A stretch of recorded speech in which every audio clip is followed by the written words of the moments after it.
उठिए पिताजी, आपको मेरे लिए इन जैसे लोगों के आगे गिड़गिड़ाने की कोई ज़रूरत नहीं है।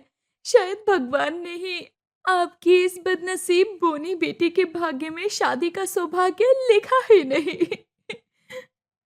कहते हुए बोनी ममता फूट फूट कर रोने लगती है। उसके पिता नारायण की पगड़ी लड़के वालों के पैरों में पड़ी हुई थी। फिर भी बारात लौट जाती है। तभी दशरथ कहता है, बेटी, बदनसीब तुम नहीं बल्कि वो लोग हैं जिन्होंने तुम जैसे हीरे को एक छोटे कट के लिए ठुकरा दिया। मैं बनाऊंगा तुम्हें अपने घर की बहू। ये सुनकर पुष्पा बौखला जाती है। अजी तुम जरा बगल में तो आओ, बात करनी है। क्या हुआ भाग्यवान, ऐसी क्या बात है? अरे बुढ़ापे के साथ साथ बोरा तो नहीं गए हो? तुम इस लड़की का कद देख रहे हो? अरे कहाँ हमारा आलोक 6 फुट का जवान गबरू है और कहाँ ये 3 फुटिया लड़की। देखो भाग्यवान, भगवान हर इंसान में कोई ना कोई कमी देकर भेजता है, पर इसका ये मतलब तो नहीं ना कि गरीब की बेटे का विवाह नहीं होता। ममता हमारे घर की बहू बनेगी, ये मेरा आखिरी फैसला है। पिता के फैसले के आगे आलोक मंडप पर बैठ जाता है और उसकी शादी ममता से हो जाती है। जिसके बाद वो विदा होकर ससुराल आती है, जहां बड़े उखड़े अंदाज में पुष्पा अपनी बोनी बहू का गृह प्रवेश करवाती है। पर जैसे ही ममता पैर छूती है, पुष्पा उसे आशीर्वाद तक नहीं देती। अरे इस घर में ब्याह के भले ही तुझे ले आए हैं, लेकिन मेरी बोनी बहू, ध्यान से सुन ले, मैं तुझे कभी स्वीकार नहीं करूंगी। बहू, कोई तेरे साथ हो ना हो, लेकिन मेरा आशीर्वाद हमेशा तेरे साथ रहेगा। शुक्रिया बाबूजी, मुझे इस घर में तो जगह मिल गई है। बस मुझे अब सबके दिलों में जगह बनानी है। ममता डरी सहमी अपने कमरे में आती है और जैसे ही बेड पर बैठती है, आलोक उसे झाड़ देता है। अबे ओ बोनी बैगन, तेरी हिम्मत कैसे हुई मेरे बेड पे चढ़ने की? चलो उतर यहाँ से। पर आलोक जी, मैं कहाँ सोऊंगी? जमीन पर, वही तेरी असली औकात है।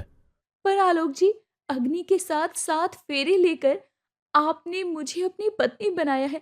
इसीलिए अब पत्नी होने के नाते आपकी हर एक चीज पर मेरा भी बराबर का अधिकार है। ये सुनकर आलोक बोनी ममता को बिस्तर पर से लात मारकर गिरा देता है। आ कर ले नाटक, मेरी प्यारी बौनी बीवी। आई अकल ठिकाने तेरी? अभी तो मैंने जरा सी लात घुमाई है तो तू फुटबॉल की तरह उछलती जमीन पर गिर गई। आइंदा मेरे आसपास भी भटकने की कोशिश मत करना। धरती का बोझ बन के आई है यहाँ पे। बेचारी ममता के बोने होने का ताना देकर आलोक फैलकर मजे से अपनी लंबी टांगे पसारी सो जाता है। तो वहीं बोनी बहू ममता सारी रात ठंड में जमीन पर कप कपाती रहती है। ये फर्श तो बहुत ज्यादा ठंडा है और ये दरी ओढ़कर सो जाती हूँ, शायद नींद आ जाए। बेचारी बोनी बहू ठिठुरते हुए बेड के नीचे घुस जाती है। तभी तड़के सुबह पुष्पा उसे उठाने आती है। अरे ओ मेरी बोनी बहू, कहाँ चली गई है? ये 3 फुटिया बेड के नीचे घुसी हुई है। अरे ओ छोटा चेतन, चल उठ। मम्मी जी, आप? ममता डर कर उठकर साफ सफाई में लग जाती है। थोड़ी देर में वो किचन में जाती है, जहां दोनों माँ बेटियां ममता के बोने होने का मजाक उड़ाती हैं। अरे आ गई मेरी बोनी बहू, चल आजा आजा। आज तेरी पहली रसोई है तो खाने में खीर पूरी कचौड़ी और हाँ, मीठे में गाजर का हलवा बनाना। पर माँ, ये बोनी खाना कैसे बनाएगी? ये तो चूल्हे तक पहुंच ही नहीं पा रही। काश अगर बचपन में कॉम्प्लेन पिया होता तो हमारे भैया की तरह लंबू होती, मैंगो की तरह टिंगू नहीं। अपनी छोटी हाइट का मजाक बनते देखकर बेचारी बोनी बहू की आंखें भीग जाती है।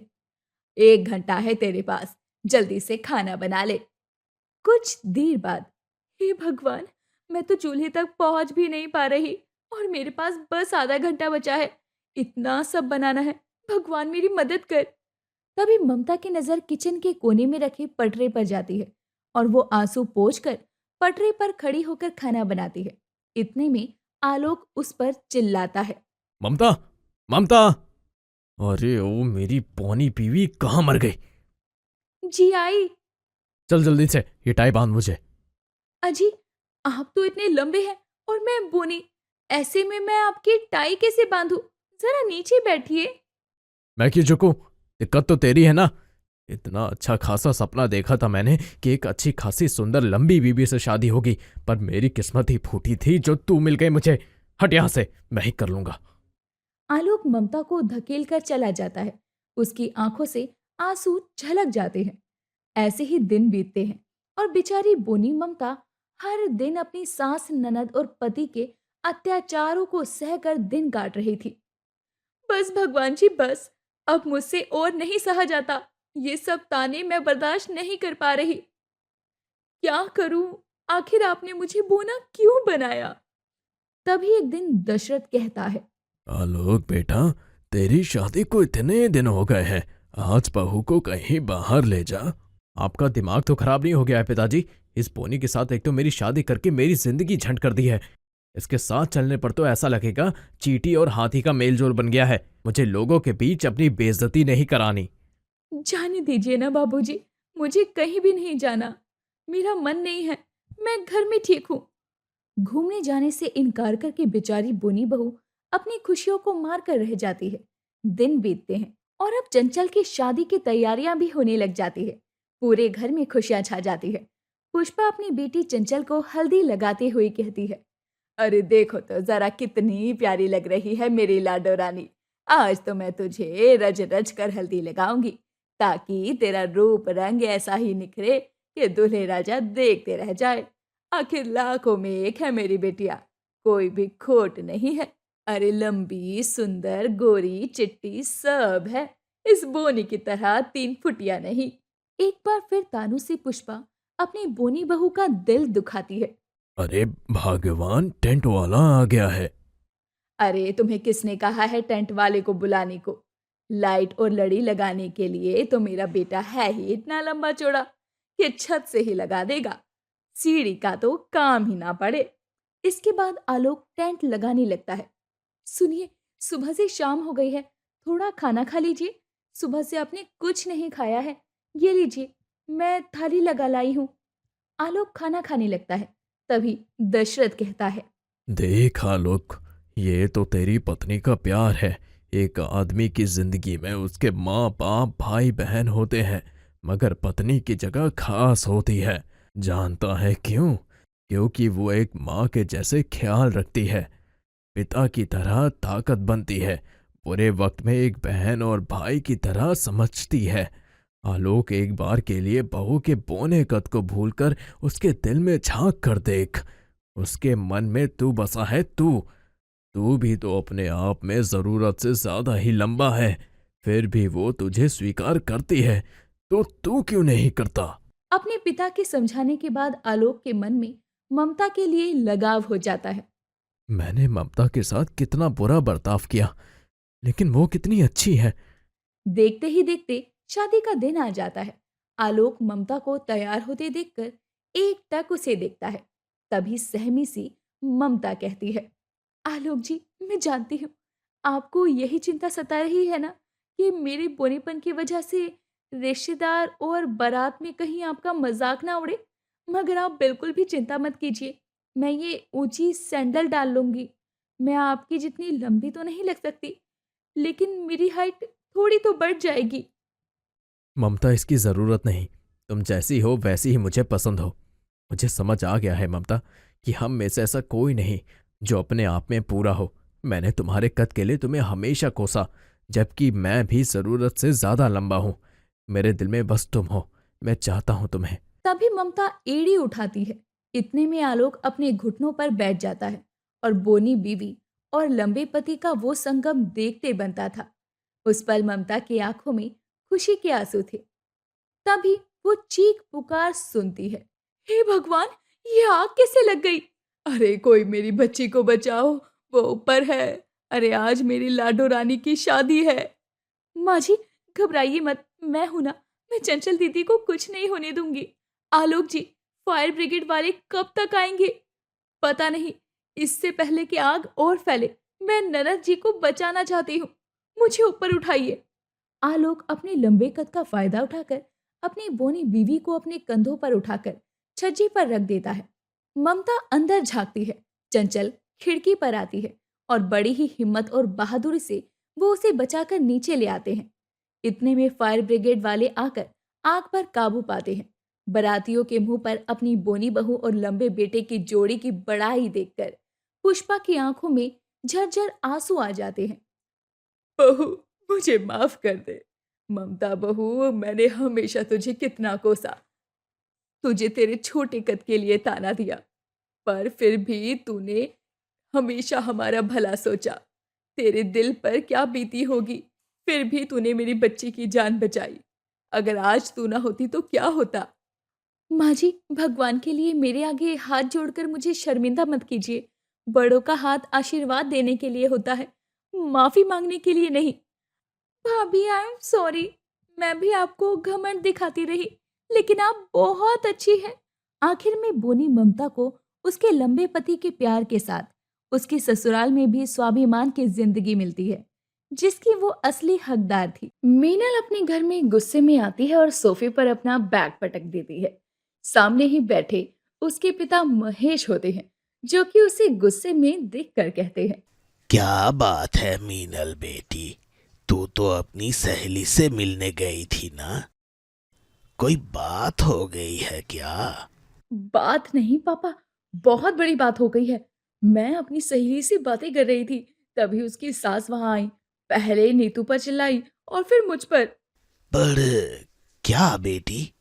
क्योंकि मैं नीतू से मिलने उसके ससुराल आ जाती हूँ, इसलिए। बताओ, भला ये भी कोई बात हुई पापा?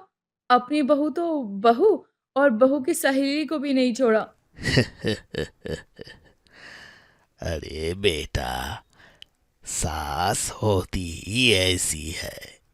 जब तक वो बहू पर रौब नहीं जमा लेती, तब तक उसे चैन नहीं आता। और क्या पता कल को तुझे भी ऐसी ही सास मिले। बिल्कुल नहीं पापा, मेरा मानना है कि सास हो या चंगेजी खान हो, अरे यार, उसकी फोटो तो दीवार पर ही अच्छी लगती है, वो भी हार के साथ में। कैसी बात करती है बेटी? मुझे पता है कि मुझे भी ऐसी सास नहीं चाहिए। ऐसा क्या, मुझे तो सास ही नहीं चाहिए, वो ज्यादा अच्छा है। अच्छा अच्छा, ये सब छोड़ और तू थोड़ी शांत हो जा। मैं तेरे लिए जूस लेकर आता हूँ। मीनल की माँ नहीं थी और उसके पिता ने ही उसकी देखभाल की थी, जिसके कारण वो अपने पापा की लाडली थी। महेश मीनल की किसी भी बात को नहीं टालता था। अब बीते समय के साथ महेश मीनल के लिए रिश्ते देखना शुरू करता है। अपने रिश्ते की बात चलते देखकर मीनल टेंशन में आ जाती है और अपने बॉयफ्रेंड से मिलती है। विवेक, पापा मेरे लिए रिश्ता देख रहे हैं। इससे पहले उन्हें मेरे लिए कोई मिल जाए, तुम घर आकर मेरा हाथ मांग लो ना। तुम्हारा हाथ क्या, मैं तुम्हें ही मांग लूंगा। बस मेरे प्रमोशन तक थोड़ा सब्र कर लो। अरे मैं तो सब्र कर ही रही हूँ, लेकिन पापा तो नहीं करेंगे ना। तुम एक बार मेरे घर आकर मेरा हाथ मांग लो ना। ठीक है, जैसा तुम कहो। आखिर तुमसे ही तो मेरी खुशी है। इतना कहकर विवेक मिनल को गले से लगाता है और कुछ दिन बाद उसके पिता से मिलने के लिए जाता है। विवेक से बात करके महेश भी अपनी बेटी की खुशी के लिए उसकी शादी विवेक से कराने को तैयार हो जाता है।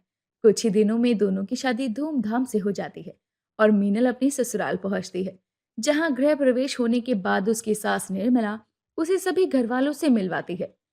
बहू, ये है मेरी छोटी बहन चंदा और तेरी मौसी सास।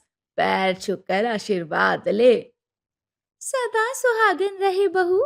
हाय जीजी, हमारी बहू तो बिल्कुल चांद का टुकड़ा है। बहू, इनसे मिल, ये है मेरी सास यानी तेरी दादी सास। पैर छूकर इनका भी आशीर्वाद ले। जीती रहे बहू, मानना पड़ेगा निर्मला। विवेक लल्ला की पसंद तो लाजवाब है। ये क्या, मेरी एक नहीं तीन तीन सास है। अरे बहू, क्या सोचने लगी? चल, मैं तुझे तेरे कमरे में लेकर चलती हूँ। समय बीतता है और शादी में आए सारे रिश्तेदार एक एक करके चले जाते हैं, लेकिन मीनल की दादी सास और मौसी सास कहीं नहीं जाती। ऐसे में एक रोज सुबह के समय, अरे लल्ला की लुगाई, कहाँ है? जी दादी सासू माँ, आपने मुझे बुलाया? अरे कब से तुझे ही तो बुला रही हूँ। तू है कि कान में रुई ठूस कर बैठी है। वो मैं रसोई में काम कर रही थी ना, इसीलिए सुनाई नहीं पड़ा होगा। ठीक है, ठीक है। अभी बहाने देना बंद कर। मेरे लिए एक कड़क चाय बना ला। सर में बड़ा दर्द है। मीनल रसोई में जा रही थी, तभी वहां चंदा आ जाती है। अरे बहू कहाँ चली? जरा तेल लाकर मेरे सर की मालिश तो कर दे। हाँ, अभी थोड़ी देर में करती हूँ। मौसी सास जी, पहले ना मैं दादी सास जी के लिए चाय बना लाऊं। बहू तू यहाँ खड़ी क्या बातें कर रही है? छत से कपड़े नहीं उतारे? अरे पहले मेरे लिए चाय तो बना ला और फिर मेरी भी मालिश कर दियो। बहू पहले छत से कपड़े उतार ले। उसकी तीनों सास बोलती रहती हैं। तभी मिनल अपने कान बंद करती हुई सीधा अपने कमरे में चली जाती है, जहां विवेक भी होता है। बाप रे बाप, ये तीनों तो एक के बाद एक काम देने को तैयार ही रहती हैं। कभी ये कर दे, कभी वो कर दे। अरे मैं इस घर की बहू हूं कि नौकरानी? अरे ऐसी बात क्यों कर रही हो तुम? 2 मिनट शांति से बैठ जाओ ना। मुझे तो शांति तभी मिलेगी जब दादी और मौसी सास अपने घर जाएंगी। अरे 1 महीना हो गया है शादी को, लेकिन ये दोनों यहाँ से जाने का नाम ही नहीं लेती। पर वो यहाँ से क्यों जाएगी? वो रहती ही यही जब। विवेक की बात को सुनकर मीनल बहुत हैरान होती है। क्या? क्या कह रहे हो आप? ये दोनों हमेशा के लिए इसी घर में रहती हैं? हाँ बिल्कुल। हे भगवान, मुझ अकेली पर 3-3 सास। अरे आपने कहाँ फंसा दिया? एक नहीं, 3-3 सास का सुख दे दिया। क्यों भगवान क्यों? और तुमने मुझे ये पहले क्यों नहीं बताया? अरे भला इसमें बताने जैसी क्या बात है? और तुमको हैरानी क्या हो रही है? हैरानी नहीं, परेशानी हो रही है अपनी 3-3 सासों से। अब भगवान ही जाने मेरा आगे क्या होगा। मिनल तो ये बात जानकर और हैरान थी। बीतते समय के साथ उसकी तीनों सास मिलकर उसे पूरे घर में नचाया करती। थोड़ी देर के लिए भी मिनल चैन से नहीं बैठ पाती। बात एक रोज की है, जब मिनल घर के बाहर पौधों को पानी दे रही थी। तभी उसकी दादी सास उसे आवाज लगाती है। बहू, अरे कितनी देर से पौधों को पानी दे रही है, और कोई काम नहीं है क्या तुझे? काम नहीं है से क्या मतलब आपका दादी सासू माँ? अरे दिन भर तो मैं कोई ना कोई काम करती रहती हूँ आपकी सेवा में। हाँ, तो ये तो हर बहू करती है। आखिर तू अपना ही तो फर्ज निभा रही है ना। अच्छा जरा एक काम कर दे, मेरी अलमारी को जरा साफ कर दे। उसके कपड़े वपड़े फैले हुए हैं, कबाड़ हो गया है उसमें। हाय हाय बहू, बगीचा गीला करेगी क्या? नल बंद कर, पानी बहे जा रहा है। जी सासू माँ, अभी करती हूँ। और हाँ, ये थैला और पैसे लेकर बाजार जा, सब्जियां ले आ। वो कल घर पे कुछ मेहमान आ रहे हैं तो जरूरत पड़ेगी। बेचारी मिन्नल अपना गुस्सा भी नहीं उतार पाती और वहां से बाजार की ओर चली जाती है। शाम को भारी थैला लिए वो लौट रही थी। तभी एक औरत से टकराने के कारण उसके हाथ से थैला छूट जाता है और सारी सब्जियां बिखर जाती है। और वो औरत भी मिनल पर चिल्लाने लगती है। तो उसे वो चिल्लाती हुई औरत में अपनी तीनों सास दिखाई देती हैं। तभी वो परेशान होकर मंदिर में जाती है। हे भगवान, मैंने तो आपसे एक सास भी नहीं मांगी थी, तो बिना मांगे प्रसाद के रूप में आपने मुझे 3-3 सासों का सुख क्यों दे दिया? मैं तो इन सास की सेवा में खुद को ही भूल चुकी हूँ। मीनल भगवान के सामने दुखी होती हुई अपने मन की भड़ास निकालती है और कुछ देर बाद में घर चली जाती है। अगले दिन घर में मेहमान आने के चलते मीनल दिन भर घर के कामों में लगी रहती है। एक पल भी उसे आराम से बैठने का मौका नहीं मिलता। रात के समय जब वो सभी के लिए मिठाइयां ला रही थी, तो अचानक ही चक्कर खाकर गिर पड़ती है। अरे बहू, क्या हो गया अचानक? लल्ला जरा उठा बहू को। अरे लेकिन ये बेहोश कैसे हो गई माँ? अरे ये तो डॉक्टर ही बताएंगे। बेटा उठा बहू को और चल अस्पताल। कुछ ही देर में जब मीनल की आंख खुलती है तो वो खुद को अस्पताल में देखती है। तभी निर्मला उसके सर को प्यार से सहलाती है। बहू अब कैसी तबीयत महसूस हो रही है? ठीक तो है ना? हाँ माँ जी, बस अचानक से चक्कर आ गए। मैं कब गिर गई मुझे पता ही नहीं चला। लेकिन हमें सब पता चल गया है बहू कि तुझे चक्कर क्यों आए।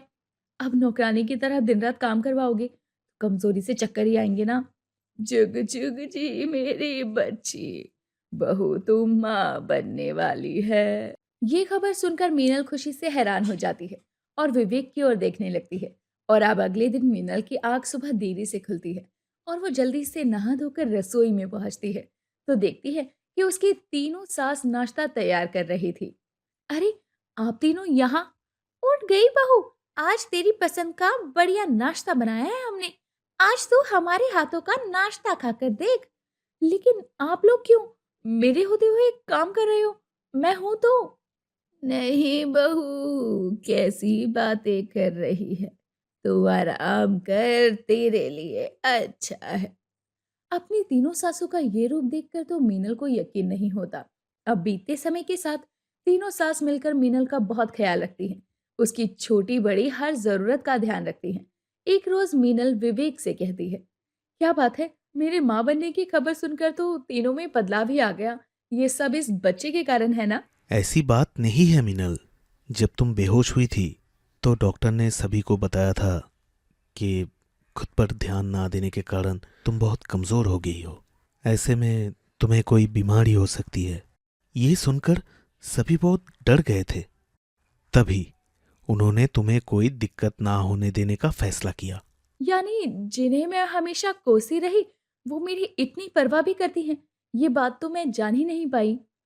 ये बात जानकर मीनल घर के मंदिर में जाकर भगवान का धन्यवाद करती है कि उसके सर पर तीन बुजुर्गों का साया है, जिनके आशीर्वाद और देखभाल की छाया में वो खुद को सुरक्षित महसूस करती है। ऐसे ही समय बीतता है और 9 महीने बाद मीनल एक प्यारे से बच्चे को जन्म देती है, जिसके बाद वो अपने परिवार के साथ खुशहाल जीवन बिताती है।